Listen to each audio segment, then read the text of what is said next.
इंसान कुछ ऐसा जल्दबाज है कि गोया जल्दबाजी ही से बनाया गया है। मैं तुम लोगों को अनकरीब अपनी निशानियां दिखाऊंगा तो तुम मुझसे जल्दी ना करो। और कहते हैं कि अगर तुम सच्चे हो तो जिस अजाब की ये वईद है वो कब आएगा। ऐ काश काफिर उस वक्त को जाने जब वो अपने चेहरों पर से दोज़ख की आग को रोक न सकेंगे और न अपनी पीठों पर से और न उनका कोई मददगार होगा, बल्कि क़यामत उन पर यकायक आ वाक़ होगी और उनके होश खो देगी। फिर तो न वो उसको हटा सकेंगे और न उनको मोहलत दी जाएगी। और तुमसे पहले भी पैगंबरों का मजाक उड़ाया जाता रहा है, तो जो लोग उनमें से तमस्खुर किया करते थे उनको उसी अजाब ने जिसकी हंसी उड़ाते थे आ घेरा। कहो कि रात और दिन में रहमान से तुम्हारी कौन हिफाजत कर सकता है। बात यह है कि ये अपने परवरदिगार की याद से मुंह फेरे हुए हैं। क्या हमारे सिवा इनके और माबूद हैं कि इनको मसाइब से बचा सकें। वो आप अपनी मदद तो कर ही नहीं सकेंगे और न हमारी तरफ से उनकी रिफाकत होगी, बल्कि हम इन लोगों को और इनके बाप दादा को मुतमत्ते करते रहे, यहाँ तक कि इसी हालत में इनकी उम्रें बसर हो गईं। क्या ये नहीं देखते कि हम जमीन को उसके किनारों से घटाते चले आते हैं। तो क्या ये लोग गलबा पाने वाले हैं।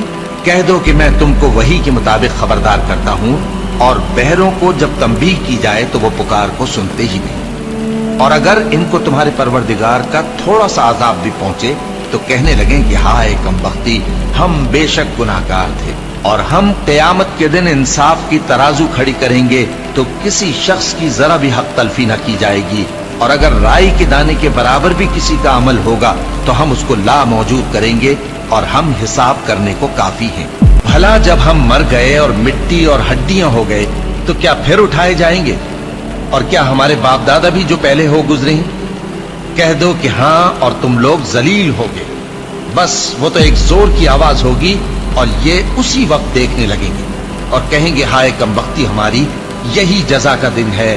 कहा जाएगा कि हाँ, वही फैसले का दिन जिसको तुम झूठ समझते थे। फरिश्तों को हुक्म होगा जो लोग जुल्म करते थे उनको और उनके हम जिन्सों को और जिनको वो पूजा करते थे सबको जमा कर लो, यानी जिनको अल्लाह के सिवा पूजा करते थे, फिर उनको जहन्नम के रास्ते पर चला दो और उनको ठहराए रखो कि उनसे कुछ पूछना है। तुमको क्या हुआ कि एक दूसरे की मदद नहीं करते।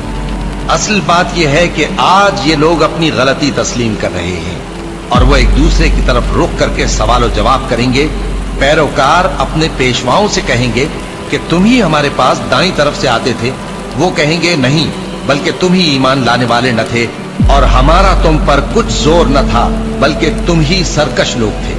सो हमारे बारे में हमारे परवरदिगार की बात पूरी हो गई कि अब हम अजाब के मजे चखेंगे। सो हमने तुमको भी गुमराह किया कि हम खुद भी तो गुमराह थे। बस वो उस रोज अजाब में एक दूसरे के शरीक होंगे। हम गुनाहगारों के साथ ऐसा ही किया करते हैं। जिन लोगों ने कुफ्र किया उनसे पुकार कर कह दिया जाएगा कि जब तुम दुनिया में ईमान की तरफ बुलाए जाते थे और मानते नहीं थे तो अल्लाह इससे कहीं ज्यादा बेजार होता था जिस कदर तुम अपने आप से बेजार हो रहे हो। वो कहेंगे कि ऐ हमारे परवरदिगार, तूने हमको 2 दफा बेजान किया और 2 दफा जान बख्शी। हमको अपने गुनाहों का इकरार है, तो क्या निकलने की कोई सबील है। ये इसलिए कि जब तन्हा अल्लाह को पुकारा जाता था तो तुम इनकार कर देते थे और अगर उसके साथ शरीक मुकर्रर किया जाता था तो मान लेते थे। सो हुक्म तो अल्लाह ही का है जो बुलंद बाला है, बड़ा है। वही तो है जो तुमको अपनी निशानियां दिखाता है और तुम पर आसमान से रिज़्क़ उतारता है, और नसीहत तो वही हासिल करता है जो उसकी तरफ रुजू करता है। तो अल्लाह की इबादत को खालिस करके उसी को पुकारो, अगरचे काफिर बुरा ही माने। वो मालिक दरजात आली और साहिब अर्श है। अपने बंदों में से जिसको चाहता है अपने हुक्म से वही भेजता है ताकि मुलाकात के दिन से डराए। जिस रोज वो निकल पड़ेंगे उनकी कोई चीज अल्लाह से मख्फी न रहेगी। सवाल होगा आज किसकी हुकूमत है। जवाब मिलेगा अल्लाह की जो अकेला है, बड़ा जबरदस्त है। आज के दिन हर शख्स को उसके आमाल का बदला दिया जाएगा। आज किसी के हक में बेइंसाफी नहीं होगी। बेशक अल्लाह जल्द हिसाब देने वाला है।